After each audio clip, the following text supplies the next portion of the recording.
It's probably the most recognizable SUV on the planet, and this year it's brand new, down to its all-aluminum core. Hi, I'm Marty Paget. We're here in North Africa, Marrakesh, Morocco, for a first drive in the 2013 Land Rover Range Rover.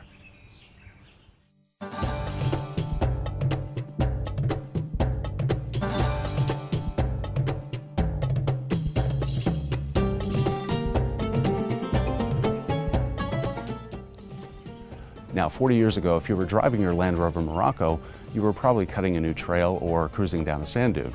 You'll be able to do the same thing in the 2013 model, only you'll also be able to listen to a 29-speaker, 1,700-watt audio system in a $135,000 leather-lined luxury vehicle.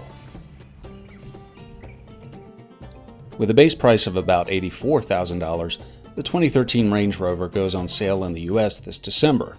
It's truly an all-new vehicle. In the past, Range Rovers have had aluminum body panels. Now it has an aluminum architecture that saves about 700 pounds.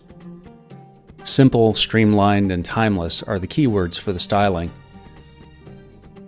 The Range Rover has more features than ever, like this panoramic sunroof, and it has more rear seat room than ever, about 4.5 inches more.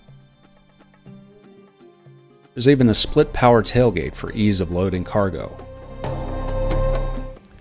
The powertrains for the US version of the Range Rover will include a base V8 engine with an 8-speed automatic transmission. It's 375 horsepower. For the Ultimate version, you'll want the supercharged edition with 510 horsepower, the same 8-speed automatic transmission.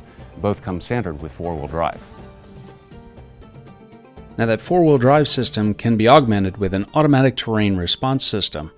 It's an advancement over the current system that's able to detect the terrain ahead and choose one of the traction modes, whether it's sand, snow, mud, or normal pavement. There's also an available rear locking differential for the toughest off-roading situations. Now, like us, you might have expected a video about a Range Rover drive in Morocco to be full of sand dunes and lots of sunshine, except November is monsoon season. Now, the sand part we can deliver on. We spent about 3 hours taking the new Range Rover up and down sand dunes, public beaches that you wouldn't be allowed to do in most of the US. In sand mode, the Range Rover could tackle just about anything we threw it at, including some 10-foot tall sand dunes. There's plenty of wheel spin and plenty of throttle right off the bat, but that's what you need to tackle this kind of terrain. Of course, sometimes you're just not going to make it. And sometimes you just need to put it in reverse and try it again.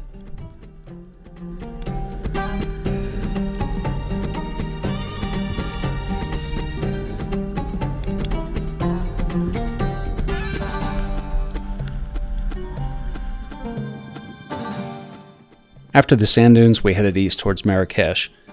But before we did, we stopped at a bivouac. A true Moroccan bivouac.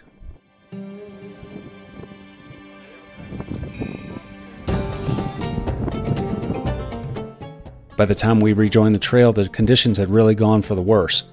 We ran into a gale with 40-mile-an-hour winds and drenching rains, and it stuck with us for most of the rest of the day.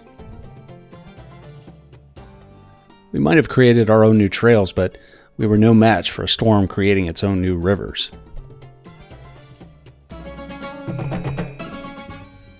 Some of our intended route was just washed away, forcing us to turn a little bit short of our intended peak in the Atlas Mountains.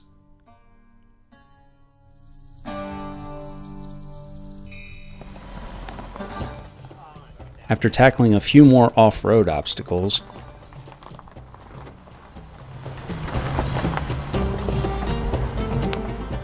we picked our way back down to the pavement and headed east towards Marrakesh for another 100 kilometers and towards some drier pavement.